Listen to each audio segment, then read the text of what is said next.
7.25. I heard somebody over here say it. 7.25. And it's been that way since 2009. $7.25. Which if you worked 40 hours at $7.25 full time, you would still be under the official poverty line. If you work full time. I'll come back to that point.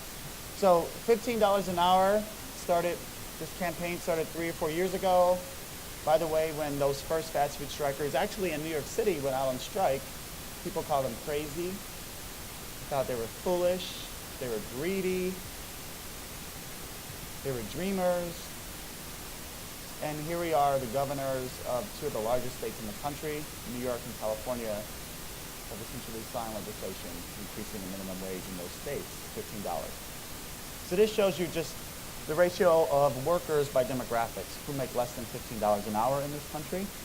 So about 40% of all workers make less than $15 an hour, which is way too high, if you ask me. Look at the number for women. Almost half of all women make less than $15 an hour. A third of all whites. More than half of all blacks and Latinos make less than $15 an hour in this country today. We know that in 2009, about 1 in 4 jobs, we could say, was a low-wage job, and low-wage job we would classify as about $10 an hour or less, $10, $11 an hour. That's the projection on the right of the kinds of jobs we're projected to grow in our economy. Almost half of our jobs by 2020. Projections, and projections are projections, and sometimes they're wrong, oftentimes they're wrong, but it's scary to think about in terms of the jobs we're creating in this economy as low-wage jobs. Here are some of the actual categories. So we know what the growth areas are. Personal care aides, registered nurses, home health aides, combined food preparation, retail, the big growing sector. So we know where the jobs that we're growing in the economy are coming from, the vast majority. Registered nurses, second fastest growing occupation actually in the country. Very, very good middle class job. The rest of those fast growing occupations, not middle class jobs. Not middle class jobs. And that doesn't even take into account the fact that robots are coming, y'all. What are we going to do then? Self-driving cars for all the Uber drivers and Lyft drivers, as well as taxi drivers are worried about Uber and Lyft when they should be worried about robots and self-driving cars. They've robotized so much. This is a chart that's showing you, this is one estimate, that up to 47% of jobs in the American economy can be robotized, can be automated. Now, it's an absurd number, yes, and I don't quite believe it, but this is just one estimate. Let's say it's only 10% of jobs that can be robotized. What are we going to do if that happens? Yeah, I think all robots do break down, and so we'll have to actually create some jobs to fix the robots. But it's just something to think about. Where is our country? Where's our economy? What direction are we headed in? And then how do we shape the rules to make sure that everyone has a fair shot in whatever economy that we're going to create? Another problem of our economy is the rise of what's called involuntary part-time work. It started with the Great Recession, but it's actually stuck. Right? So this is essentially people who want to work full-time but can't 50 hours. Yeah? So involuntary part-time work is an ongoing problem. As are the quality of jobs. So this is a comparison of the United States to a whole bunch of other countries where they mandate and legislate paid vacation and paid holidays. So we have in this country, see we're all the way at the end, I'm sorry, it says 0. 0 mandatory paid holidays or paid vacation. As a nation, we mandate 0. We haven't legislated or created rules that allow people paid holidays or paid vacations. Everybody else around the world has. Now we've done at the state level. To some states, New York's pretty good. But as a country, I guess we don't need vacation, huh? For holidays, really? But that's a rule that we could change nationally that would create the quality of the jobs in our economy. This is the chart I like to show because it leads to the minimum wage point. So this shows you from roughly the late 1940s through the present, the relationship between worker productivity and worker pay. So maybe some of you have seen this before, but if you look, those two lines are very close together, starting in the late 1940s. So as workers became more productive, created more products and services in the economy, the pay matched, right? There was a nice link and relationship between if you're more productive, you got paid more. Yay! Win-win. Until roughly 1970, mid-70s, you see those two things become delinked, worker pay and worker productivity. And the question is why? And by the way, if the minimum wage had stayed rising with worker productivity, it would be $18 today an hour. $18 and change. If the federal minimum wage had stayed at that same pattern that you see here, right at the very beginning from the 40s, if the minimum wage had risen along with increased worker productivity, it would be $18 an hour. So people are working harder, more efficiently, and are more productive, but their pay doesn't match. That's the punchline. And again, we can change the rules to recreate that early relationship when worker productivity and pay was much more linked together. Some other slides to depress you. So there's a big problem that we didn't have even a term for 15, 20 years ago. And it's very rampant, actually in this state and in other places. It's called wage theft. You work at a job, you put in your hours, but then your employer doesn't pay you. Or you work 12 hours, your employer pays you for 10. Or you work overtime and your employer pays you regular pay instead of time and a half for overtime. So there's something called wage theft. Just in 1 year alone, so this is the value of wages earned but not received compared with the value of property stolen in robberies just in 2012. So that's actually the $933 million, that's the amount recovered by federal government and state government agencies for workers whose wages have been stolen. That's just the amount recovered, almost $1 billion, versus all the robberies that year, the value of all the robberies. So there's not only a shift in our economy in terms of the kind of jobs, the rules of the economy that structure our economy are such that sometimes there are no rules, or sometimes the rules aren't enforced. And this is showing you lack of enforcement of existing rules. These are employers who decide it's actually better to break minimum wage laws, for instance, than to pay their workers in full. And the penalties are very low for employers who do break the law. And there are plenty of great employers who do the right thing, but they're at a disadvantage relative to an economy where this lawlessness is starting to become more and more rampant. Okay, so this used to be a good union town. This shows you what we call union membership or union density with the middle class share of aggregate income. So essentially what this is showing is that as union membership has declined in this country from roughly 1 in 3 American workers in the 1950s, about 34% of workers were unionized in the mid-1950s. Now it's in the private sector, it's less than 7%. In the public sector, it's still at about 35%. But in terms of private sector unionization, and again, think of like your classic, what's in your head as a classic union job? Factory job, say auto worker, steel worker, maybe rubber and textiles. Now, you know who the most unionized sectors are? Teachers. How about Major League Sports? NBA players, baseball players. They're all union. Hollywood, something called the Screen Actors Guild. Most actors are unionized. Pop quiz, who's the only president of a labor union who's been president of the United States? I should have said no one over 40 could answer that question. Yeah, so Ronald Reagan, by the way, who is president of the Screen Actors Guild, president of a major labor union, has been the only president of the United States. Okay. So all this is to suggest there is a relationship between declining, or the loss of our middle class and the loss of really good union jobs over the last 40 years. And I'm going to skip ahead. This is just another way to see this relationship. So at the height of union membership, which you see in the middle, the red part in the middle of this graph, was when we had more shared income distribution and prosperity.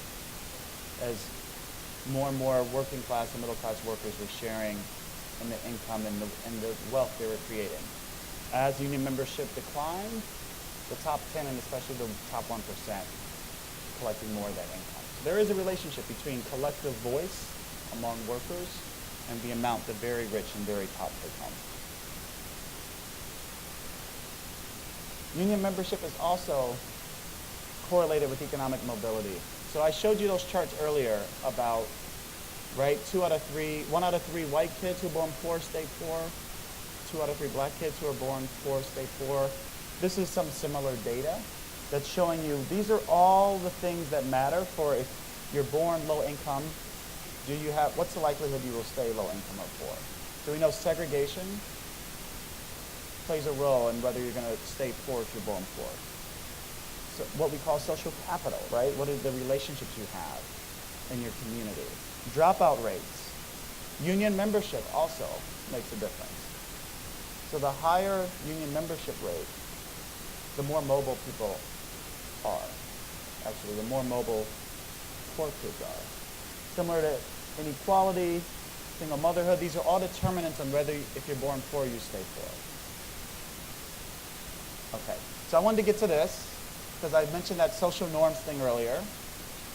It used to be that CEOs made, maybe 20 or 30 times what the average worker made. This relationship has changed. As you can see by this graph, CEO pay relative to the average employee has skyrocketed, the ratio that is. Some would say that's a change in social norms. I would argue that's a change in the rules of our economy. We made some regulatory changes in tax policy in the 80s that changed the entire way in which CEO compensation works. There was a rule change that actually we didn't make it, not us in this room, but some well-paid lobbyists probably changed the rule in the 80s on behalf of their clients. And so we saw a huge, huge difference in CEO pay, which means we can also change it again. About 4 more slides, and then I definitely want to open it up for Q&A. I'm going to skip these. So the U.S. locks up more people than any other country, any other rich democracy in the world. This is showing you the top 35 European countries combined lock up less people than we do. And let me say it this way. We lock up more people than the top 35 European countries in terms of population. This is a graphic illustration of our incarceration rates. So the darker the area, the more we lock up people, right? So we're on par with, who is that up there? Ooh, we love Russia, don't we? We're on par with Russia in terms of incarceration. We lock up more people, and it costs a lot of money. It costs a lot of money. We invest much more in prisons than we do in many cases in our education system. There's this great project called $1 Million Blocks. And so this is my hometown, and it goes at the block level and estimates the amount of money on a neighborhood block that is spent to lock people up for nonviolent drug offenses. In some cases, it's $2 million a year for just one block to lock up someone for a nonviolent drug offense. It includes all the policing costs, the court costs, and then the prison costs or the jail costs. In some blocks, it's $2 million. So imagine if we were spending that $2 million in a different way? If that money went into public education or higher education instead of jails and prisons. All right, so let me start to close here. So the next decade is going to be our most turbulent decade of our lifetimes. Get ready. Could also be the most hopeful. I've pointed out some trends to you. Now I want to really scare you before I try to give you hope. Okay.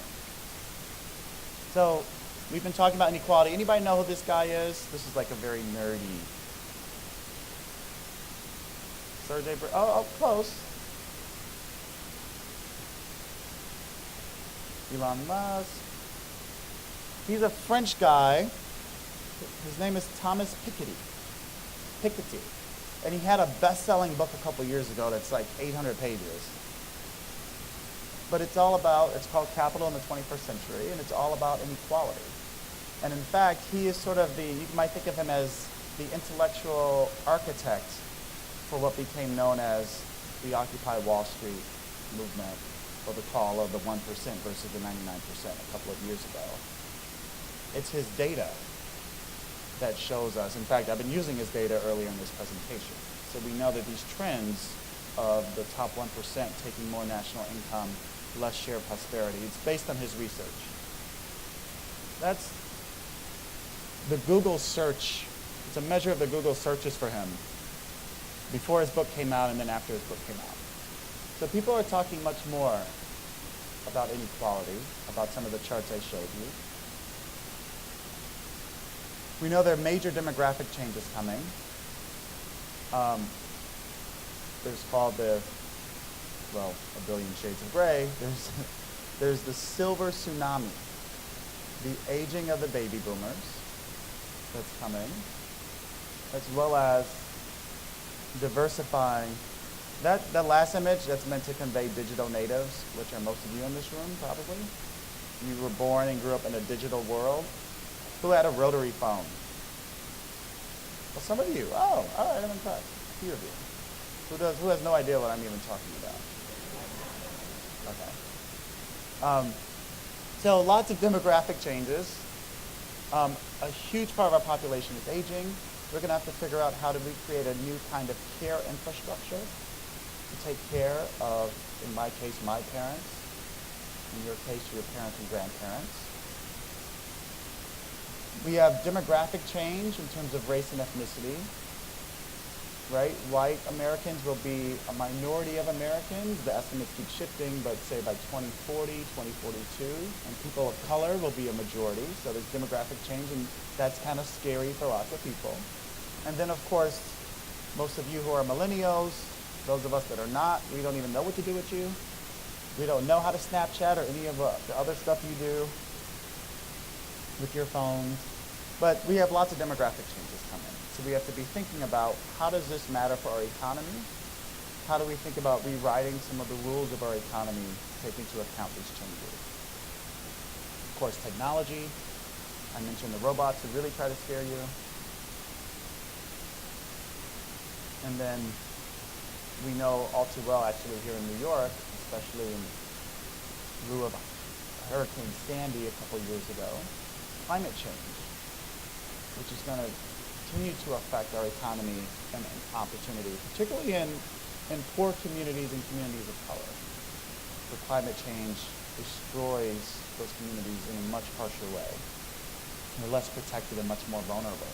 What are we going to do about climate change? And could climate change be an opportunity, actually, for us in terms of our economy, creating new kinds of green jobs, providing labor market access for people that have been excluded from the economy?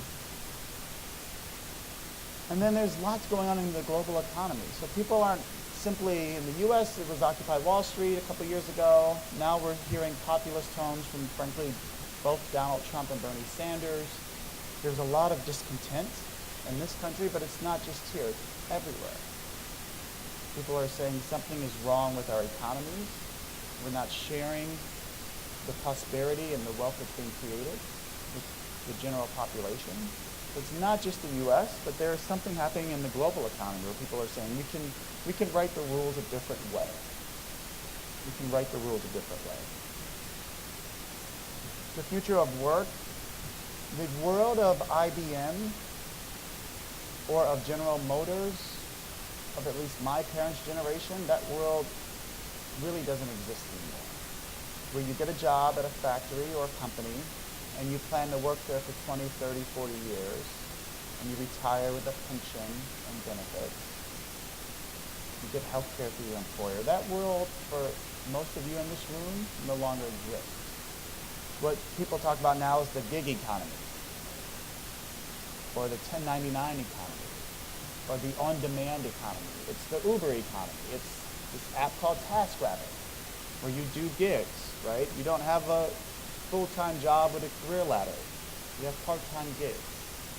They're tasks. That's the economy that we're in and that we're headed towards, particularly for millennials. And we have to think about, well, what should be the rules of that economy? Because right now there are none. The rules we have were created for a different economy, when IBM and General Motors were at the heart of the economy. So it's our task in this moment to figure out how do we make sure we can include people into the new economy, whether it's robots or just gigs like Uber or TaskRabbit. What should that economy look like to make it fair and prosperous? So I'll end there and open it up for questions. But if you take nothing away, future is already here. It's just unevenly distributed. We are living in the future already, and our task is to ensure that we write the rules of the economy to make sure everyone's included, to make sure everyone has opportunity, to make sure the game isn't rigged. That is our task in this moment, because right now the game is rigged. The economy is not working for everyone. But a notion of the rules, if you think about that iceberg I showed you, it allows us some agency. It allows us the ability to rewrite the rules. It's not these abstract, invisible forces that are acting on us. We can actually shape how our economy and our world looks into the future. So thank you, and let's open it up for discussion.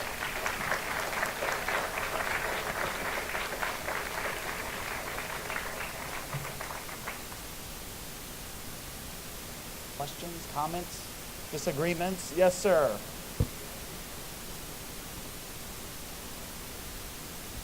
Can you speak up just a little bit louder? Tips or advice for someone who wants to go into economic policy as a career? Good question. Well, one, take as many classes as you can with really great economics professors in the room. Two, read the classics. Read the classics, from Adam Smith to Karl Marx. Read the classics. And then third, I would say, try to stay up on the latest research. So if you think there's several think tanks, I'm not even mentioning my own, but Roosevelt would be one, but the Economic Policy Institute or the American Enterprise Institute, I would say read the studies on the left and the right, frankly.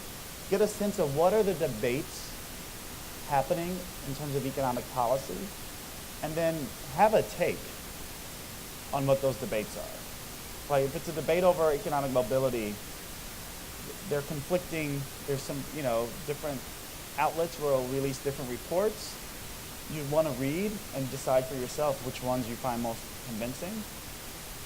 Have a take. And then last but not least, I'm always a fan of informational interviews. So of, the folks that are doing the research or making the policy, if you get the chance to go to Albany or to DC, always, always, always never miss an opportunity to do informational interviews with folks, because people, frankly, are egocentric and narcissistic, and so you taking interest in them always tends to work out for you too. We have microphones here, so please raise your hands. You'll have a microphone, and then we need the microphone back from you after your question. So we start over here. Howdy. For some of the problems, I was just wondering, what would you suggest would be some of the solutions, in your personal opinion, to some of the problems you brought up in the presentation? All right, and I didn't want to leave you with a laundry list, because I have lots of lists of policies. Okay, so there are really simple things we can do that are being done already. Raise the minimum wage. Easy. They're sort of easy now. paid sick days and family leave. So at the surface level, right, there are things we can do in the immediate period to raise wages for families, to provide some benefits, and then there's some deeper structural changes. So, for instance, we need to change the way in which corporations are regulated. We need to change the incentive structure of shareholders to management, right, where it's very short-term focused in terms of what are going to be my quarterly results as opposed to thinking long-term, right? What should be the path of this company in 2 or 3 years as opposed to the next quarter? That short-termism, which is an incentive created by the regulations that we have written as a country, creates perverse outcomes like extreme CEO pay, things like wage theft that I mentioned in terms of how companies pay or don't pay their workers. So that's one structural reform. We need to rewrite our entire civil rights legislation around employment opportunity, because we live in a different world from 1964 when the Civil Rights Act was passed, which is where I first started. We live in a world now where you're not necessarily discriminated against explicitly on your race. You might not get access to a job because you have a criminal record, for instance, right? Now, if you got caught with a pocket full of marijuana when you were 17, and that's now your criminal record in a place like New York City where it's been decriminalized, that's a barrier for you accessing a job, right? We might argue it's an unfair barrier.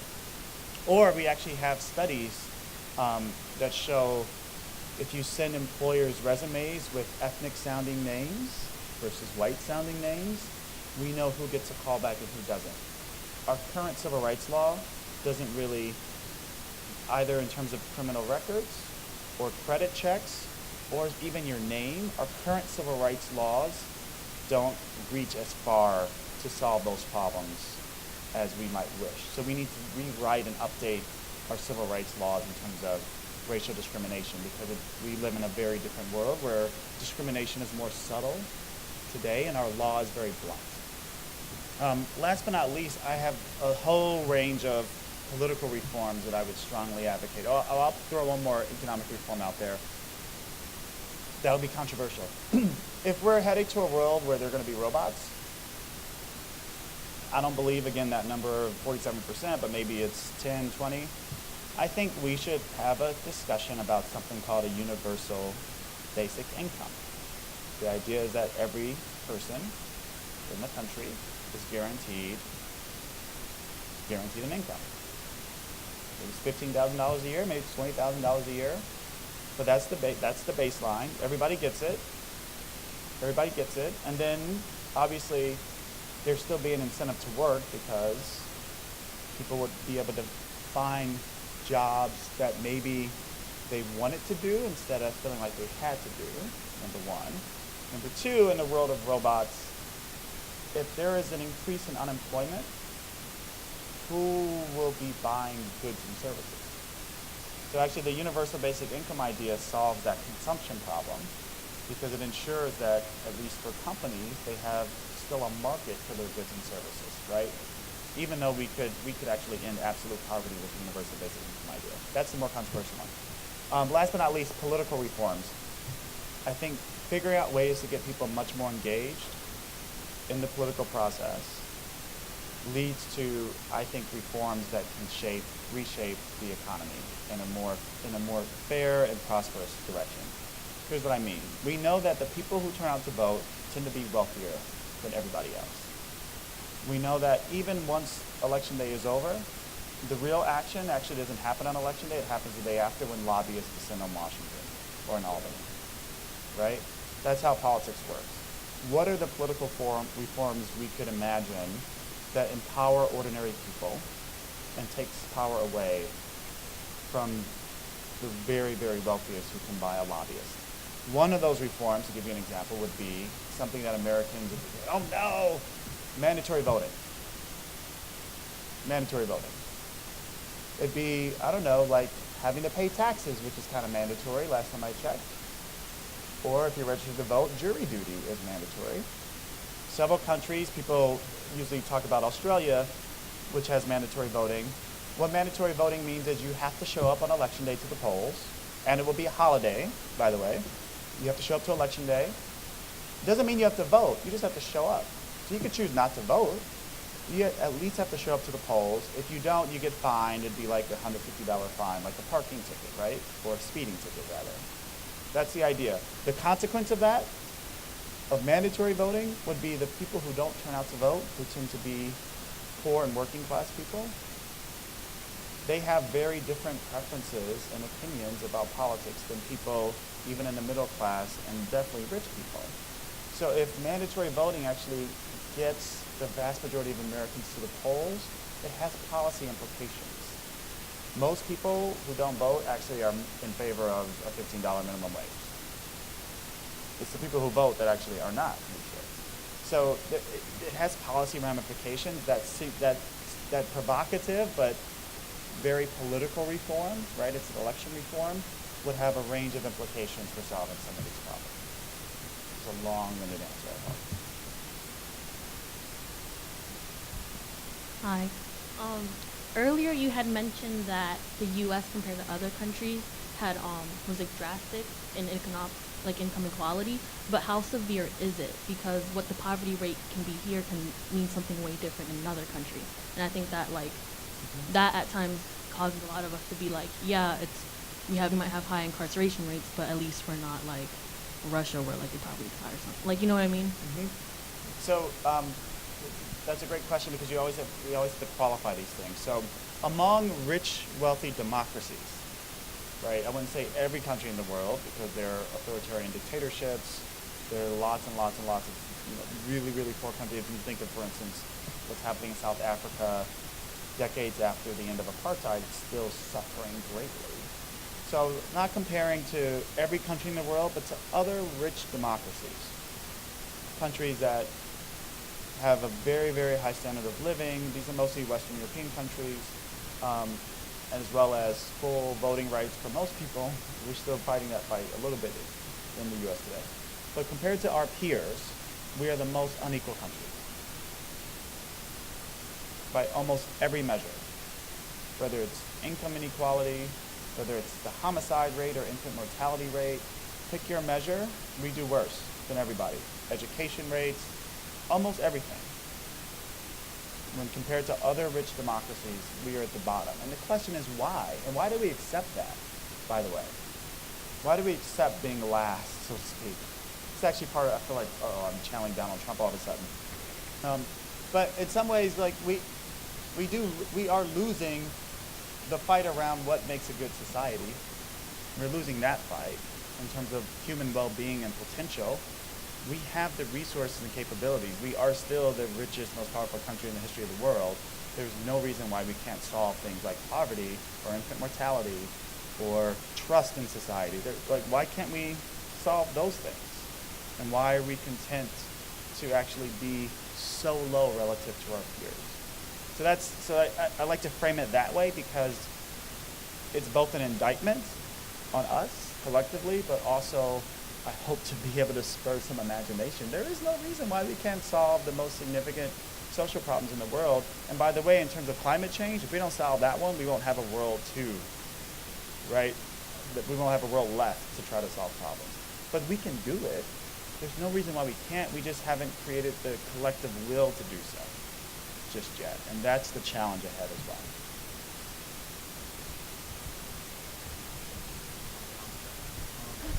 I was wondering, what kind of impact do you think free education will have on the economy? Like free tuition, free college. What kind of impact would that have on everyone else? Be transformative, without question. The question, I don't know if everyone heard, what impact would free tuition and free college have on the economy?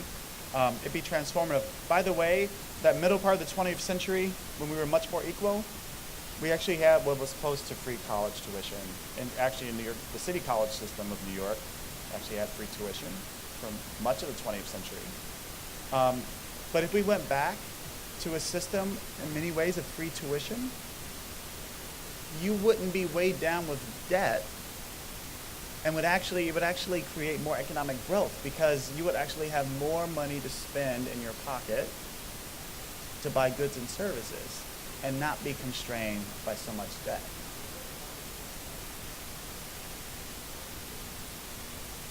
Well, if it's free, the question is, what's the revenue source?